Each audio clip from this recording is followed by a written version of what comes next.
What's going on, beautiful people? It's Lamont Cordell back with yet another video, and today I'm doing something a little special.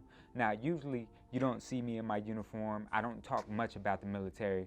It's not because I'm not proud of it. It's just for the simple fact that I like to keep my channel separate from my military career in order to make sure that there's some type of integrity with what I'm doing on the side versus what I do in my career.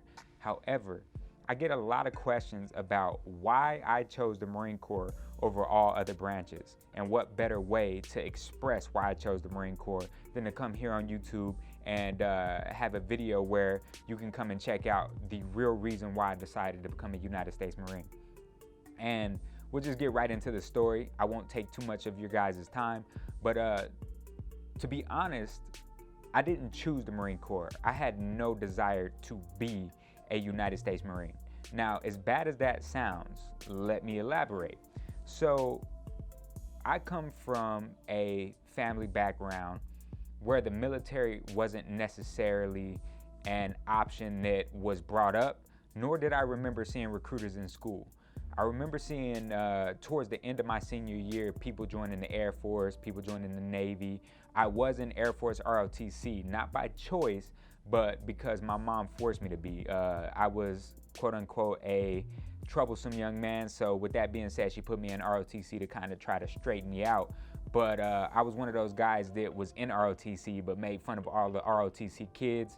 I'd be in the classroom and we had to wear uniforms similar to what I have on now, and they'd ask me where my uniform was, and knowing all well that they had issued it to me, I would have stuffed it at the bottom of my bag and left it there, right? So I wasn't cooperative at all whatsoever, and I think I stopped after a year and some change, and I just decided not to go back. So with that being said, I had no desire to join the military at all whatsoever. To be honest, I was very similar to what I hear from a lot of people when I go into the high school today. One, it's that they're gonna go into college. Now, my problem with that answer is usually people saying that they're gonna go the college route is because that's what the teachers have embedded in them. That's what their parents have embedded in them. But like I said, the problem I have with it is when you're creating a path, in order to be fully excited and enthusiastic and execute with excitement and actually do what it is that you're trying to do, it has to be your path. You'll never pursue something completely with the amount of passion that is necessary to be great at it if it's not your idea or the plan that you would go with if you weren't given a pretty much that path to follow, right? Now, with that being said, I was very much so of myself. I told myself, like, hey, you know what? I'm going to graduate high school. I don't want to go to college due to the fact that I've been in high school or been in school for 12 years and I need a little break. Plus, I told myself, you know what? I like being self-educated, one. Number two, I also could talk myself into any job that I want, right? So I told myself that I'd give myself some time to breathe. I'd go and I'd try my hand at a few jobs, and eventually I'd find my way. Not really knowing what it is that I wanted to do, I just knew that I did not want to go to college. Well, the scariest thing about that is 2 years after I graduated, by this time I'm 20, I still had absolutely no clue what I was doing. To be honest, I had worked a few decent jobs, none that were completely exciting to me. They got the bills paid, and I eventually was capable of living in an apartment with a friend on my own. But legitimately, my days and nights looked like I worked 12-hour shifts, so I'd come home, I'd go to sleep, I'd wake up, I'd eat, I'd go to my shift, I'd spend 12 hours there, I'd come home, I'd have maybe an hour before I go back to sleep, and rinse and repeat. That's how my everyday life was. And legitimately, I was just making enough to pay for the apartment that I was living in, and then have some like frozen pizzas and ramen in the pantry. Nothing extravagant, nothing exciting about the life, and I didn't feel like I was living, but it is what I knew at the time. It wasn't until I got the news that I was getting ready to bring a baby girl into the world. At that point, I realized that something needed to be done, right? something in my life needed to be done in order for me to facilitate the environment that was necessary for my family to grow, thrive, and for me to change the way that I was brought up into something better. Not saying that I didn't have a decent upbringing, just saying that the goal is, and with each generation, is to improve a little bit. So I did what any smart young man would do. And what do you think that was? No, I did not join the Marine Corps at that point. I was going to fill out a Walmart application, because I know exactly how this thing worked. I was going to go into Walmart. I was going to fill out my application. They were going to call me back because, like I said, I can talk myself into any job. And I was going to start off as a door greeter. Hi, how you doing? My name is Lamont. Nice to meet you. Whatever you need is on aisle 17, right? Then I was going to get promoted to cashier. You know, hey, did you find everything you needed? I hope you did. If you didn't, please ask any questions and I'll be able to direct you where it is, right? Then I was going to go to a stocker, and then from a stocker to a manager, from a manager to a general manager, and then eventually I own a Walmart, right? Multi-million-dollar idea right there. But obviously that's not how that works. Well, anyways, this is the moment in my life where the story changes and I somehow got lucky, right? Because as I was walking down the street to fill out my Walmart application, there happened to be a man in the distance. And ladies and gentlemen, where I'm from, when you see somebody off in the distance standing on the corner, they're doing one of two things, right?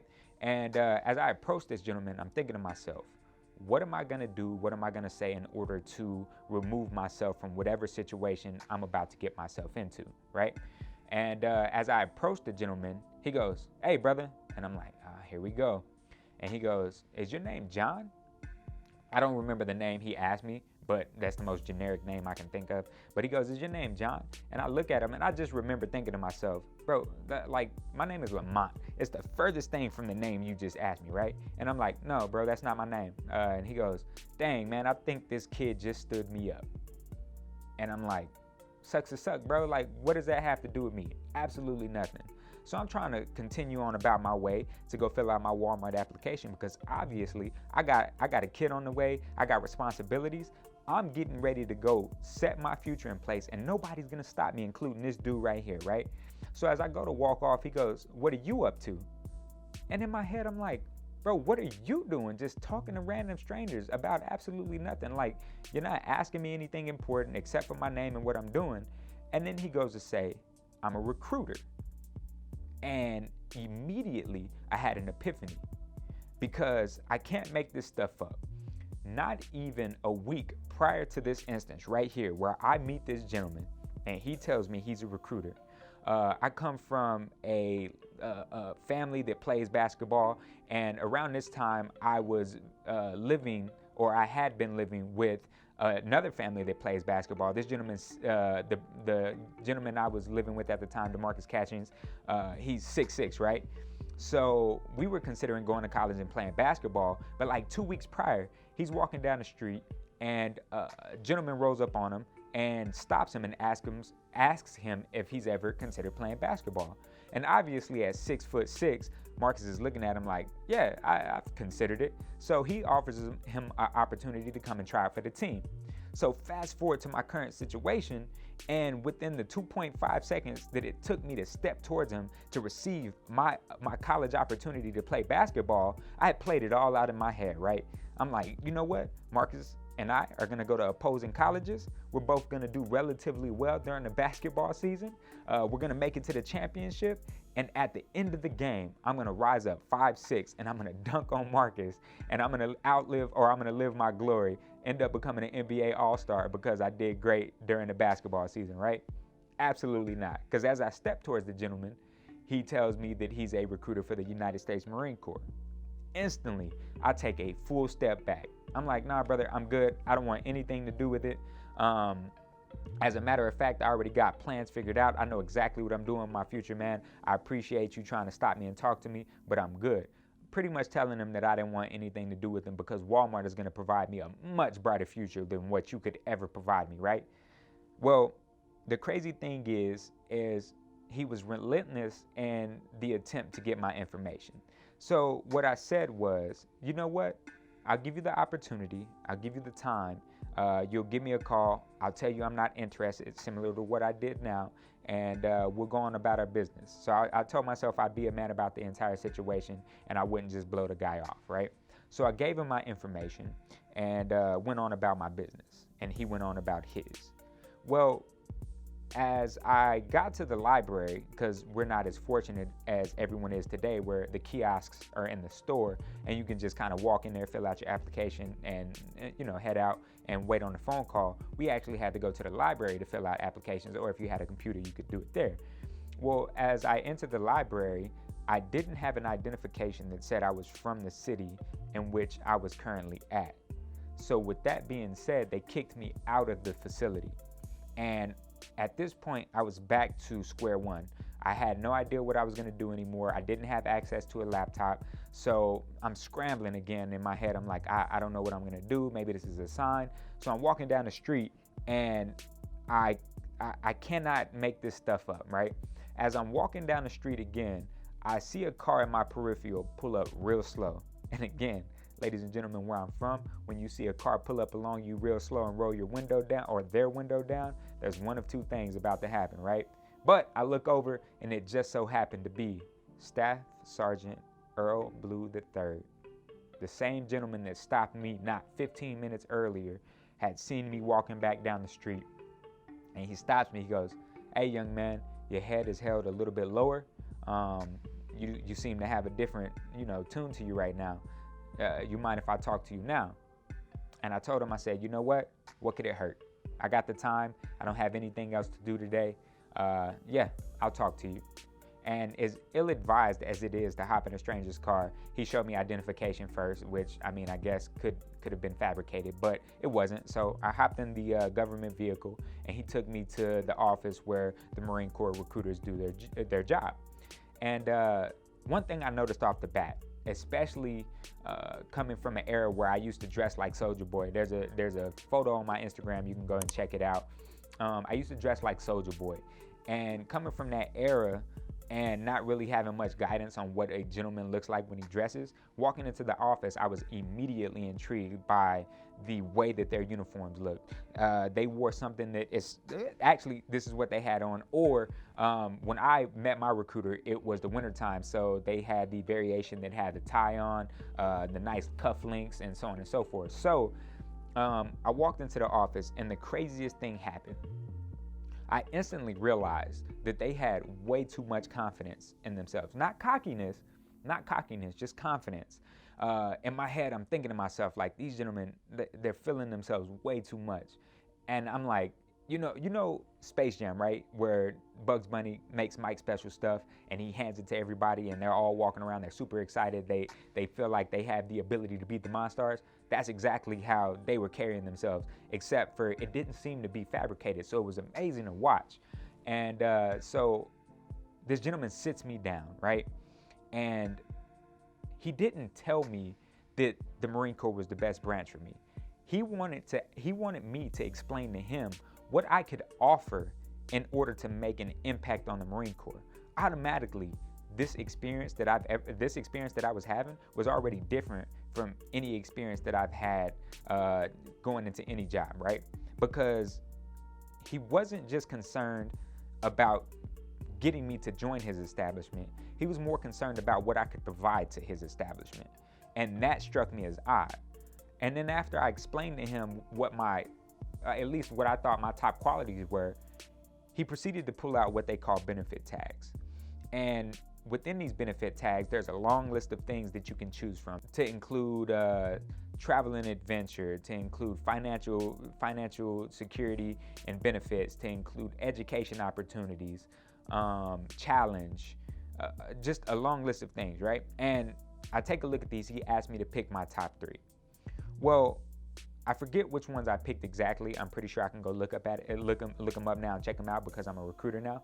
But anyways, all I remember is knowing, one, that I wanted financial security, right? I knew off the bat that I wanted financial security.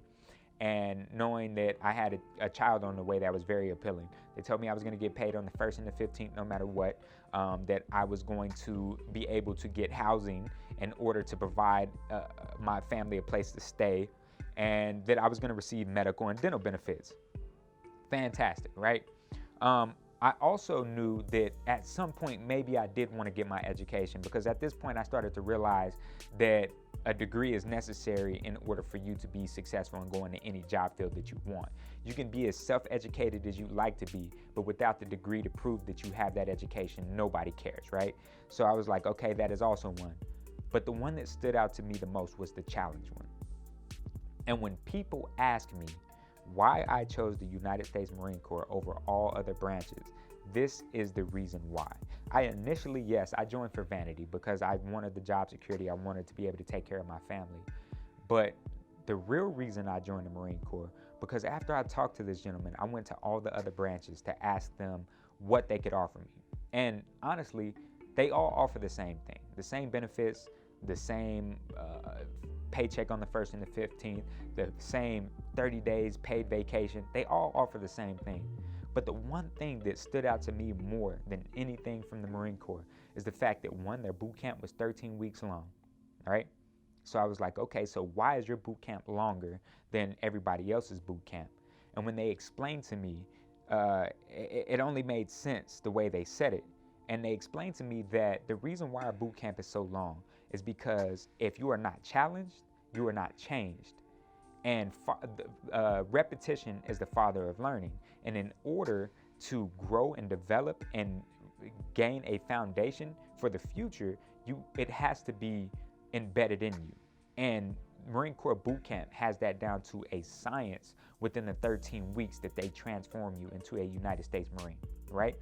And then they also mentioned the fact that if you go to join the Marine Corps after 13 weeks of training, and you spend 4 years in the Marine Corps, and you decide that you're interested in any other branch of military service, that you have the ability to go over to that branch of military service. There may be some hesitation by the Air Force because for some reason they think we're crazy, but every other branch is going to allow you to come over because they know you have the leadership ability, they know you have the discipline, and they know that you have the drive and the will to accomplish any task that is given to you, right? However, pause for effect, if you join any other branch of military service and decide that after 4 years of service that you want to become a United States Marine, you have to go to Marine Corps boot camp. It does not matter. We do not have to go to their boot camp, but they all have to go to ours. That was the second thing that made me open my eyes to the fact that the Marine Corps may be the more superior branch.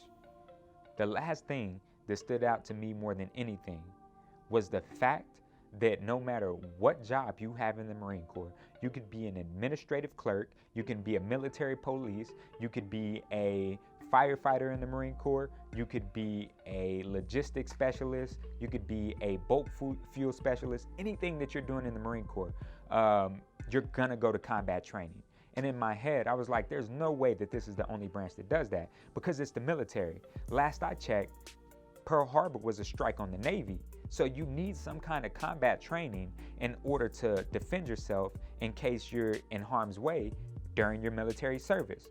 But how is it that the Marine Corps is the only branch that no matter what job you do, they're the only ones providing combat training? With that being said, that was the deal sealed for me. I immediately thought to myself, how could nobody or how could anybody turn an opportunity like this down? Because prior to this, all I ever thought was, I seen Black Hawk Down, I seen Saving Private Ryan. There's absolutely no way you're gonna get me to do what it is that I have seen in those movies. And the funniest thing is there are 350 jobs available to you in the United States Marine Corps that you can choose from.